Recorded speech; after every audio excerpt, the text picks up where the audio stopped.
నీట్లో మంచి ర్యాంక్ రాని విద్యార్థులకు బెస్ట్ ఆప్షన్ సిఎస్ఈఎంఏ కోర్సులు అడ్మిషన్స్ జరుగుతున్నవి.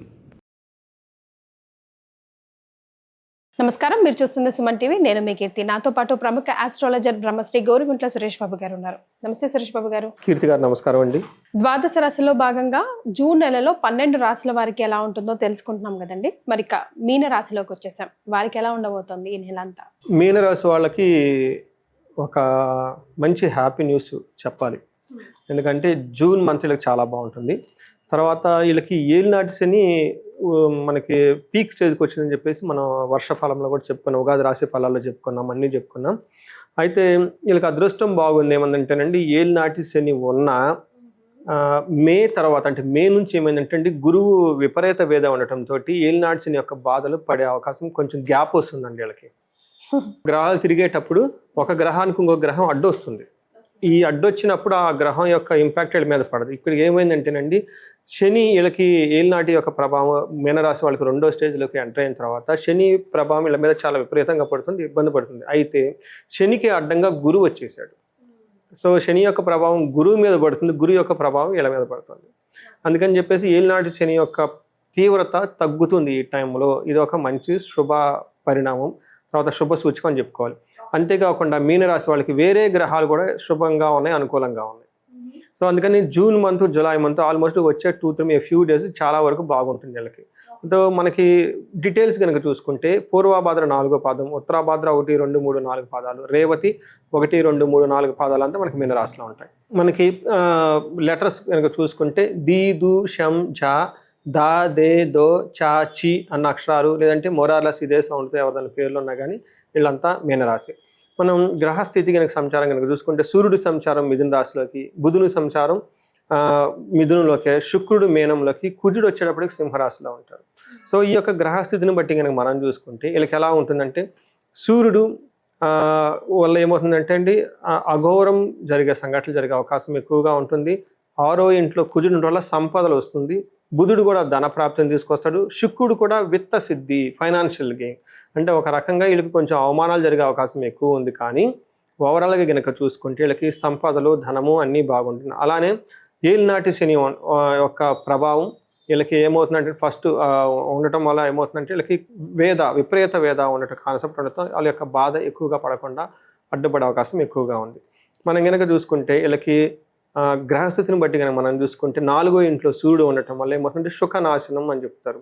అంతక్లేశ గృహఛిద్రం సౌఖ్యహాని మభోజనం ప్రయాణి విఘ్నం ఆప్నోచి చతుర్దయే రవి సంయుతే మనకు చెప్తారు అనమాట. ఏమవుతుందంటే సూర్యుడు వీళ్ళకి 4వ ఇంట్లో ఉండటం వల్ల మిక్స్డ్ రిజల్ట్ అని చెప్పాలి. ప్రొఫెషన్ రిలేటెడ్ మ్యాటర్స్లో చాలా బాగుంది. ఇంటికి సంబంధించిన విషయాల్లో, ప్రయాణాల్లో ఇబ్బందులు పెట్టే అవకాశం చాలా ఎక్కువగా ఉంది. అలానే కుజుడు కనుక మనం చూసుకుంటే వీళ్ళకి 6వ ఇంట్లో ఉండటం వల్ల ఉన్న ప్లేస్ ప్రకారం చాలా బాగా ఉంటుంది. మిక్స్డ్ రిజల్ట్ ఇస్తూ ఉంటారని చెప్పాలి. బట్ ఓవరాల్గా కనుక చూసుకుంటే పాజిటివ్ సైడ్లో కనుక చూసుకుంటే వీళ్ళకి ధనలాభము, వస్త్రలాభము, తర్వాత కీర్తి ప్రతిష్టలు చాలా వృద్ధి అవుతాయి. మనసంతా ఉల్లాసంగా ఉండేసి ధర్మసిద్ధి చేసుకుంటూ ఏదైనా కనుక పుణ్యకారాలు చేస్తే అనుకున్న పనులన్నీ అయిపోతూ ఉంటాయి. మనకేం చెప్తారు, వస్త్రలాభో, ధనలాభో, ధాన్యలాభో, యశోలాభ. అంతేకాకుండా మనల్లాసో ధర్మసిద్ధి షష్టమస్తే భవేత్ కుజ అని మనకు చెప్తూ ఉంటారు అన్నమాట సంస్కృతంలో. తర్వాత వీళ్ళకి నెగిటివ్ సైడ్లో ఏముంటుందంటే సపరేషన్, భార్యాభర్తల మధ్య కనుక ఏదైనా గొడవలు వచ్చి వాళ్ళు సపరేట్గా ఉండే అవకాశం ఎక్కువగా ఉంటుంది. తర్వాత అవమానాలు జరిగే అవకాశం ఎక్కువగా ఉంటుంది. ఇది కుజుడు. సూర్యుడు కూడా మిక్స్డ్ రిజల్ట్ ఇస్తున్నారు వీళ్ళకి, కుజుడు కూడాను పాజిటివ్ రిజల్ట్ ఇస్తున్నారు ఉన్న స్థితిని బట్టి. శుక్రుడు వీళ్ళకి విపరీతమైన యోగ్యతను ఇస్తూ ఉన్నాడు. చాలా డామినేట్గా మంచి విషయాలు సపోర్ట్ చేస్తూ ఉంటారు. మనకి సంస్కృతంలో మహర్షులు ఏం చెప్తారంటే, కుటుంబ సౌఖ్యం, ఆరోగ్యం, స్త్రీ సల్లాపం, యశత్కరం, దేహ సౌఖ్యం, వస్త్రలాభం, ద్వితీయ స్థానగే భృగు. 2వ ఇంట్లో భృగుడు ఉండటం ఏమవుతుందంటే కుటుంబం చాలా బాగుంటుంది, ధనం చాలా బాగుంటుంది. తర్వాత స్త్రీలతో చక్కగా మాట్లాడుతూ ఉంటారు.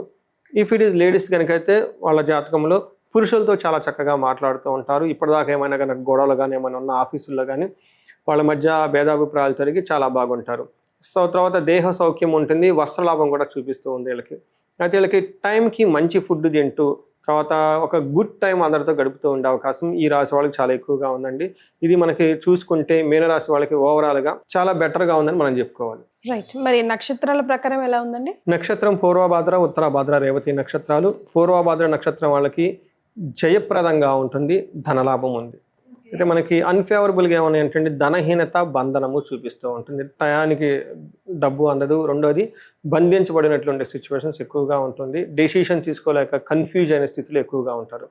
ఉత్తరాభాద్ర నక్షత్రం వాళ్ళకి జయప్రదంగా ఉంటుంది, ధనలాభం ఉంటుంది. తర్వాత అనుకున్న పనులన్నీ అనుకున్నట్టుగా జరుగుతూ ఉంటుంది. నెగటివ్ సైడ్లో ధనహీనత, బంధనం. ఓకే. తర్వాత రేవతి నక్షత్రం వాళ్ళకి జయప్రదంగా ఉంటుంది, ధనలాభం ఉంటుంది, అనుకున్న పనులన్నీ చక్కగా అవుతూ ఉంటాయి, ఐశ్వర్యవంతంగా కూడా ఉంటుంది.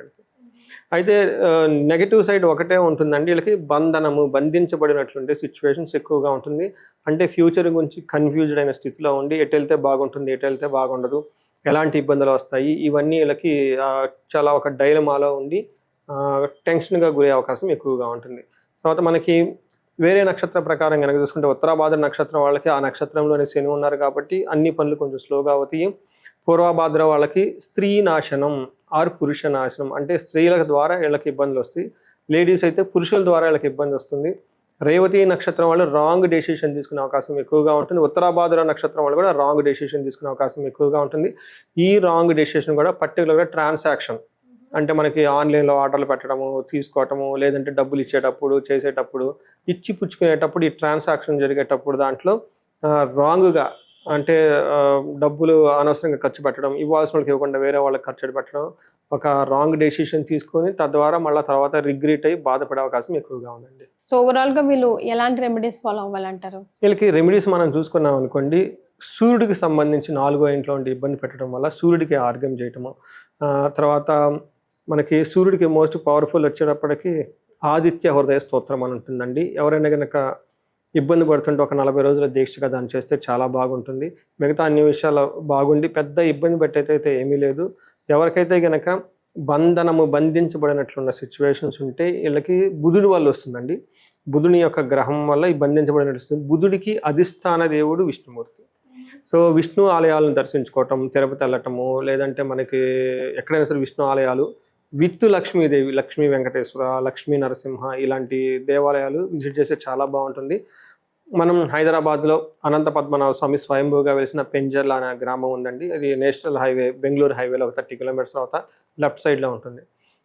ఇక్కడికి వెళ్ళినా కానీ అక్కడ టైం స్పెండ్ చేసి ఏదైనా కనుక పూజ అవన్నీ చేయించుకోగలిగి, వీలైతే ఆ గుడికి ఏదైనా కనుక డొనేషన్ చేయగలిగితే, అది గుడి కన్స్ట్రక్షన్లో ఉంది కాబట్టి గుడి ఎక్స్పాన్షన్ అవుతుంది కాబట్టి ఇలా కనుక చేయగలిగితే ఆ బంధించబడిన సిచ్యువేషన్స్ ఉండి చాలా బయటపడుతుంది. రెండోది బుద్ధుడు వచ్చేటప్పటికి మనకి మ్యాథమెటిక్స్, తర్వాత సాఫ్ట్వేర్ ఇంజనీర్స్, బిజినెస్ పీపుల్, తర్వాత ఎవరైనా సరే ట్రాన్సాక్షన్స్ ఎక్కువగా జరగాలి, ఇట్లాంటి పోయిట్స్ లైక్ యాంకరింగ్, మాట్లాడటం, ఇలాంటి కారకత్వాలంతా కూడాను బుధుడికి సంబంధించినవి. వీళ్ళంతా విష్ణుమూర్తిని కనుక ప్రార్థిస్తే వాళ్ళకి ఏమవుతుందంటే లక్ష్మీనారాయణ కృప వల్ల ఏమవుతుంది, చక్రవర్తిత్వం వస్తుంది అని శాస్త్రాల్లో చెప్పారండి. లక్ష్మీనారాయణ కనుక పూజిస్తే, అందుకని మన ఇంట్లో ఏమవుతుందండి, సీతారాముల్ని విత్ పరివారం పెట్టుకుంటారు చూసారండి, రాజ్యం చక్రవర్తిత్వం వస్తుంది, గ్రామ పెద్దగా ఉంటారు, 10 మంది వాళ్ళు చెప్పిన మాట వింటారని.